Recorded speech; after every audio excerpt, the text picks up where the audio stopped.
Pourquoi je ne fais pas de planche de contact?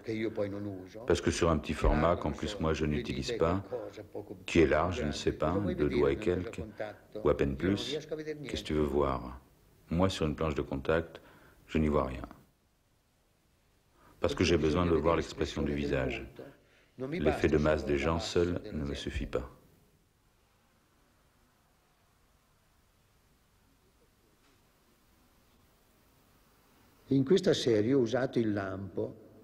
Dans cette série, j'ai utilisé le flash, presque par cruauté, une chose décidée. En les voyant comme ça, dans la lumière diffuse, ça ne rendait pas l'idée de la mélancolie, de la tristesse. Le flash était une cruauté que j'ajoutais à une autre cruauté.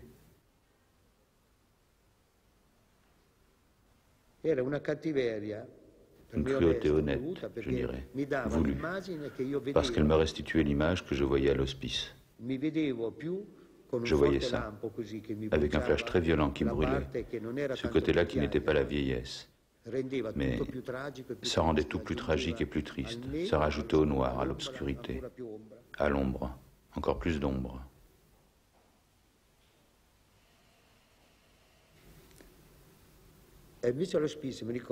Et je me souviens à l'hospice, les premières fois où j'y suis allé. Pendant longtemps après, je ne mangeais plus. Je omissais tout ce que je mangeais. Celle-ci a perdu toutes ses dents, l'autre a le dentier foutu. L'une ne voit pas, l'autre n'entend pas. Il y a tout là-dedans. Il y en avait une en train de mâcher. Elle n'arrivait pas à mâcher sa viande. Alors elle l'a retirée de sa bouche et l'a posée sur la table. L'autre à côté qui ne voyait pas, elle cherchait, tâtonnait, prenait cette viande et la remettait dans sa bouche. À voir ça, il y a de quoi être malade pendant des mois. Et la cruauté qui pointe.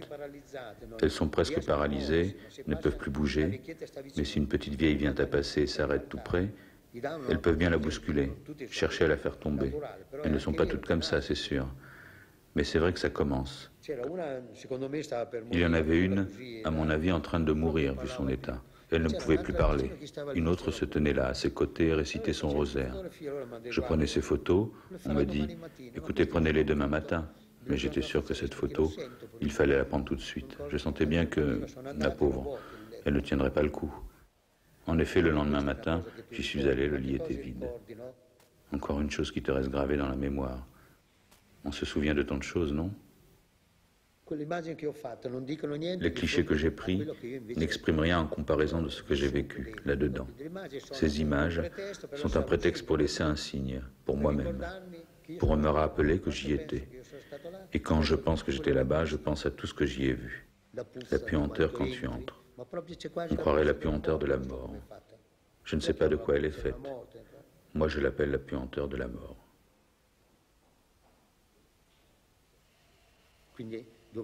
Donc, tu ne sais pas ce qu'il y a ici. Et cette blancheur qui, pour d'autres photos, exprime la vie, le désir de vivre. Ici, à l'hospice, signifiait pour moi retirer. Enlever, presque comme quelqu'un qui un jour vous ôte la vie. Une brûlure. Le drap ne m'intéressait pas en tant que drap, tissu. C'était du blanc, qui, s'il s'étendait encore, devenait tout le papier blanc. L'être humain avait déjà disparu.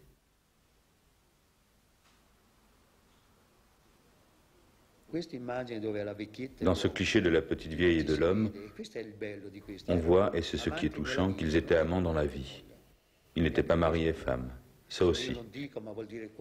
Ça veut tout de même dire quelque chose. Ils se sont retrouvés à nouveau amants, à l'hospice. Je crois qu'elle avait déjà passé le cap des 90 ans, et lui, plus ou moins le même âge. Chaque matin, ils se retrouvaient. Le petit vieux lui préparait des bonbons. Elle passait lui dire bonjour.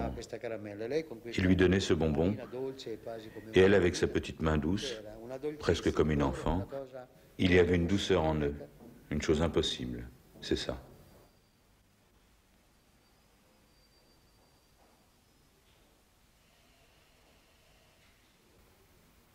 Ils me parlaient des rues blanches, des silhouettes toutes de noir vêtues. Alors j'avais envie de sortir de cette mélancolie pour trouver quelque chose de plus fantastique, de plus imaginaire, Plus de rêves que de réalité. Et je suis allé à Scano. Je suis allé à Scano et j'ai vu des vaches sortir d'une ruelle. Je ne savais rien, je n'avais aucune idée. Des vaches noires et des gens habillés en noir. À l'hospice, le problème, c'était la peur du temps qui passe.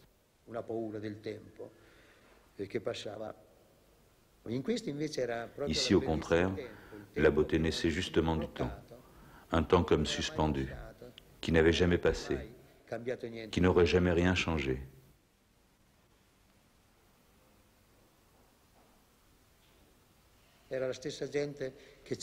C'était les mêmes gens que des siècles auparavant. Tout le village formait une seule famille. Tu les voyais ensemble. C'était vraiment quelque chose de différent, que je ne connaissais pas. Moi, honnêtement, je n'avais pas les pieds sur terre. C'était comme si je volais dans un rêve. Et qu'en même temps, je photographiais cette image. Cette lumière était magique pour moi.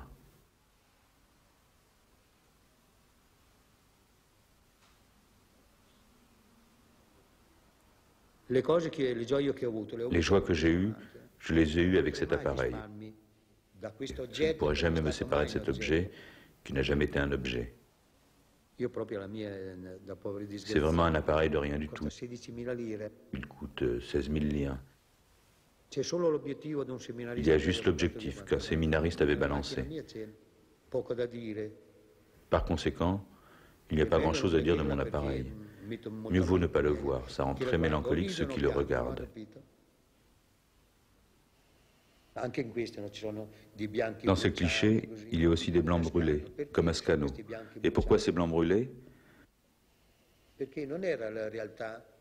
Parce que ce n'était pas la réalité terrestre, les choses que nous connaissons. Je ne sais pas, le sol, le pré ou les murs qui m'intéressaient, c'était leur mouvement. Quelle importance a un sol, avec des petits prêtres qui jouent, qui courent. L'important, c'est d'être sensible à ces gens qui grandissent en âge et restent toujours des enfants.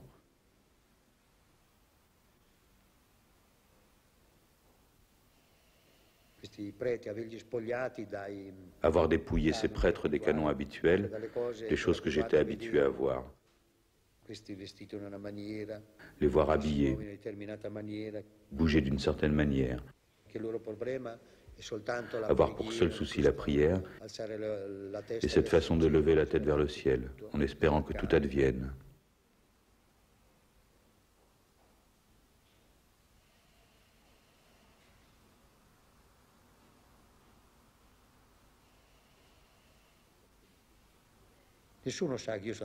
Personne ne sait que je suis allé à Lourdes. J'y suis allé 2 fois. La première fois, on m'avait payé, mais j'ai rendu l'argent, parce que je n'ai pas été capable de prendre les photos. La première fois, il y en avait une en plongée, qui n'est pas là. Je ne sais même pas où se trouve le négatif. En tout cas, c'était une photo prise d'en haut, avec un enfant tout tordu qui criait comme un forcené. J'ai regretté d'avoir raté ça, mais bon, ça s'est pas fait. La deuxième fois, par contre, j'en ai fait quelques-unes. Pas tellement, à vrai dire, mais un peu plus, parce que je m'en sentais le droit, moi aussi. C'est-à-dire, je voulais capter. J'avais amené mon fils là-bas. J'étais donc touché comme les autres. Et je voulais saisir des images qui n'intéressaient pas forcément les autres. Comme le souvenir du lieu où j'avais amené mon fils.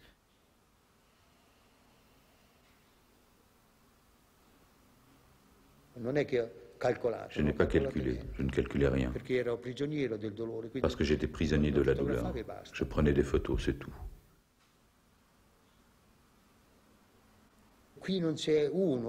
Il n'y a personne parmi tous ces gens, des millions de personnes, qui pensent à faire l'amour avec une femme.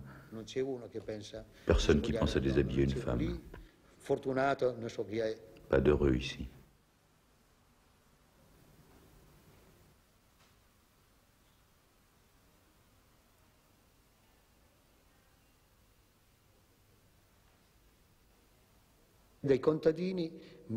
Chez les paysans, une idée m'est venue à l'esprit en les voyant. Il suffit de regarder leurs mains, ses rides, ses plis.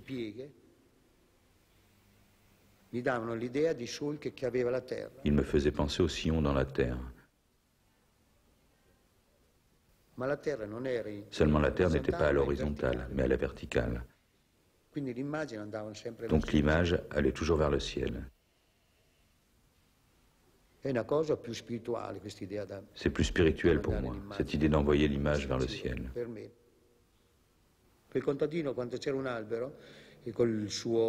Quand le paysan tombe sur un arbre avec sa bête devant qui laboure, il dessine une courbe autour de l'arbre. Il ajoute donc d'autres signes.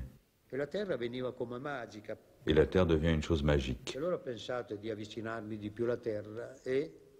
J'ai pensé alors m'approcher encore plus de la terre. Et en te rapprochant en avion, tu découvres mieux la juste mesure pour photographier le paysage.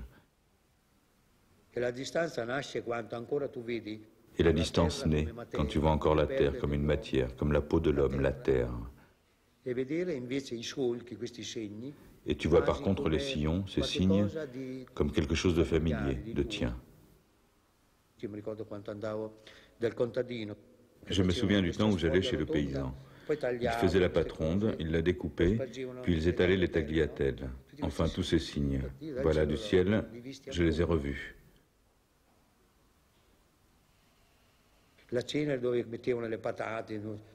Et la cendre où on mettait les pommes de terre, il y avait cette cendre chaude.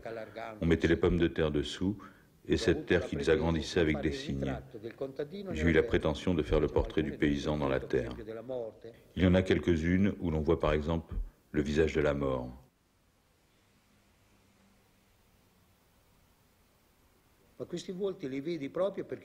Mais ces visages, je les vois justement parce que tu pars de l'étable du paysan, de sa cuisine, des escaliers,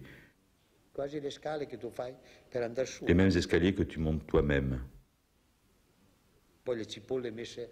Et puis les oignons accrochés au mur, ou l'ail, je ne sais pas, qui créent des signes.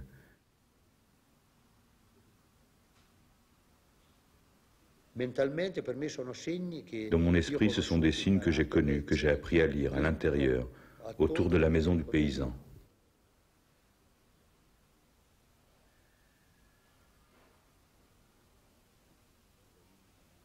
En voyant dans une boutique un appareil à 800 lire, un comète, le plus économique, j'ai eu l'idée d'acheter ça, qui pour moi était comme un jouet. Le jour de Noël, je suis allé à la mer, sans rien comprendre à la photo, juste au bord de la mer, là où arrivent les vagues, une jambe gelée, toute trempée. Et alors, en voyant bouger la vague, il m'est venu à l'esprit que si je bougeais l'appareil, j'aurais arrêté la vague et fait bouger le sable, une chose pour moi magique, pour quelqu'un qui ne comprend rien à ces choses.